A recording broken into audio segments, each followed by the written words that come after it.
When I leave my house in the morning and drive down Chimney Rock, I feel like the luckiest guy in the world because I get to take care of our parents. I've been coming to work here at 7 Acres for over 30 years, and I can't think of a greater challenge or more rewarding life. Behind every good man is a good woman.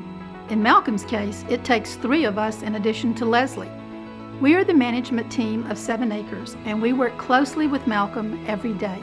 Part of my role at 7 Acres includes campus construction and maintenance, as well as food service. In actuality, not a day goes by that Malcolm is not trying to tell the painter where and how to paint, or the maintenance department which shower to fix and how to fix it, or the cook how to make matzo ball soup. I have the responsibility of the day-to-day operations, and I'm also the caretaker of the money. Malcolm's theory is, if we don't have the money in the budget, don't fret it. He will go out and raise it, or God will provide it. That's not exactly under the purview of general accounting principles, but it seems to work every time. My responsibility is the management of the 7 Acres nursing and healthcare services. Nothing is higher on Malcolm's agenda than the quality of care our residents receive.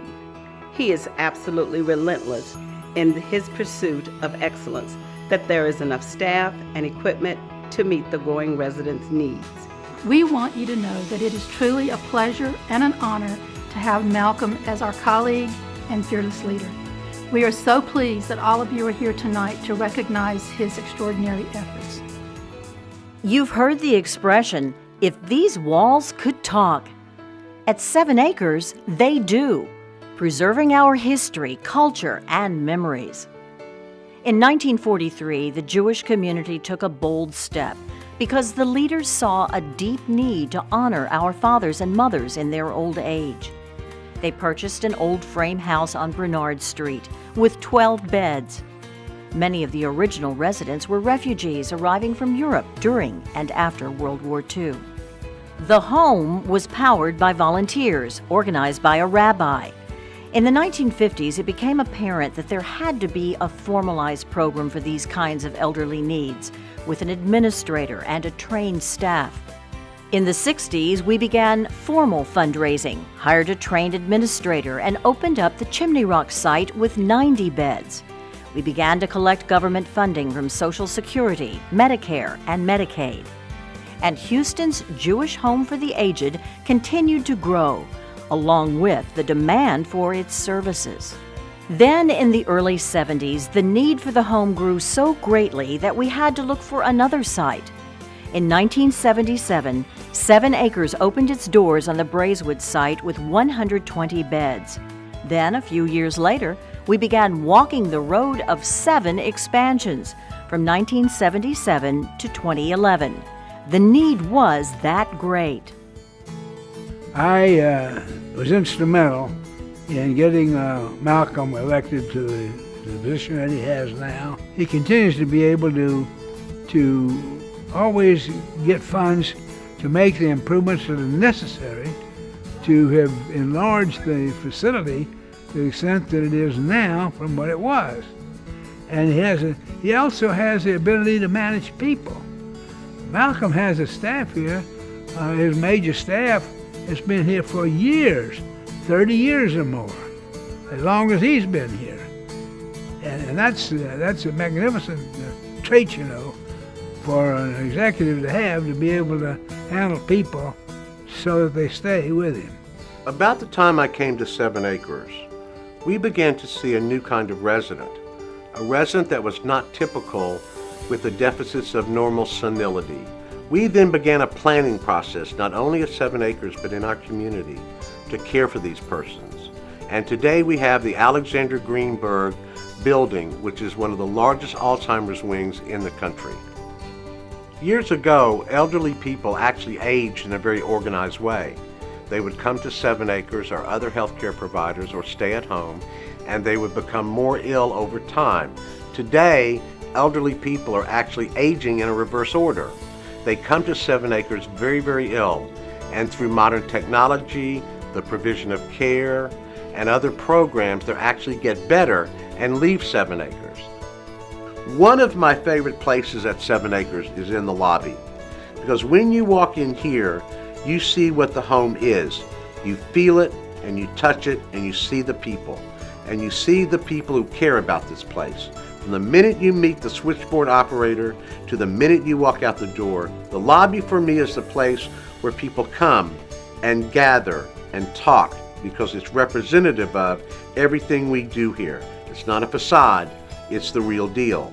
We have the gift shop, we have the volunteers. To me, it is the center of our universe. The importance of our Jewish heritage at 7 Acres is embodied in our Jewish agenda. There has to be a place where elderly people can go and receive kosher food and Jewish programming in a fabric of environment that is part of our culture. And that's what 7 Acres is. Believe it or not, 7 Acres is only part of who Malcolm is. He is also a very devoted family man and father. When he is not at 7 Acres, you will always find him with Leslie, either at home or visiting his children out of town. Malcolm also does much in our community and across the country that no one really knows about.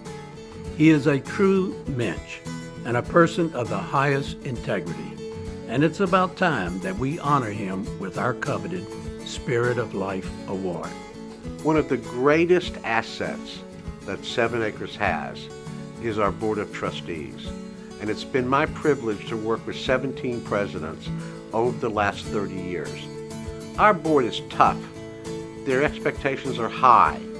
They want the staff to do well. They do not want to run a Jewish home. They want to make sure the Jewish home runs well. At 7 Acres, professional staff leads and not follows, and it allows us to push the envelope and bring new ideas to our Board of Trustees. Their relentless pursuit of excellence is undaunted at any time. They are the strongest believers in what we do and who we are. I'm a past president of 7 Acres. I also chaired the search committee that hired Malcolm as the executive director. I wish I could say that at that time the committee was brilliant, knowing right away that Malcolm was the right guy, but instead we interviewed a number of candidates throughout the country. Malcolm was by far the youngest, and honestly the one with the least experience in operating a geriatric campus of our size. However, what became clear to the committee and the Board of Trustees was that we had in our midst a young, bright professional who had incredible potential to become a major leader in elderly care in this country. Ultimately, we knew that if we didn't seize this opportunity to hire this young man, another organization was going to pluck him right from under our nose. Therefore, our choice became quite easy, and obviously we made the right decision. Over the years, it has been my pleasure to watch Malcolm grow and excel as CEO of 7 Acres. And I can't tell you how pleased I am that we are acknowledging his professional career this evening. But in addition to professionally, I want to say personally, for those of us who've worked with Malcolm all these years, and for my family, to Malcolm and his family, thank you, and we love you, and we appreciate what you've done for us. The most important staff members are the people you never see. This staff is with our parents 24 hours a day, 7 days a week, even on holidays. They are the most important people here. They are the people doing the job who are invisible, not to our residents, but to us. And those are the people who have our greatest admiration. Every part of 7 Acres is an important part. But I love this mural of the Jewish life cycle the most. Although it is linear in design, it is actually a circle, and it tells a story. It reminds me that my biggest achievement is accomplishing that goal, that we're part of a fabric that can never be broken. And that fabric takes care of our children and our parents. Every aspect of Malcolm's personality is part of what 7 Acres is and does. For him, 7 Acres is a personal commitment. His gifted leadership is a result of his true love for what he does, and he will always push the envelope for the highest possible care for the elderly and disabled in the community and new innovations for their well-being. Combine that with his expertise, experience, and vision, and you have the right person at the right time to carry our organization forward during these difficult times. We are true partners in all we do, on both a personal and a professional level, which has made my presidential term a truly meaningful experience. Malcolm, mazel tov on such a wonderful honor this evening. I really like what I do. It is a privilege for me to be associated with 7 Acres during the past 30 years, a place of caring, love, and concern. And it is a privilege for me to be surrounded by such wonderful people who share this mission and this vision that caring for our parents is truly an important aspect of our life, our culture, and our religion.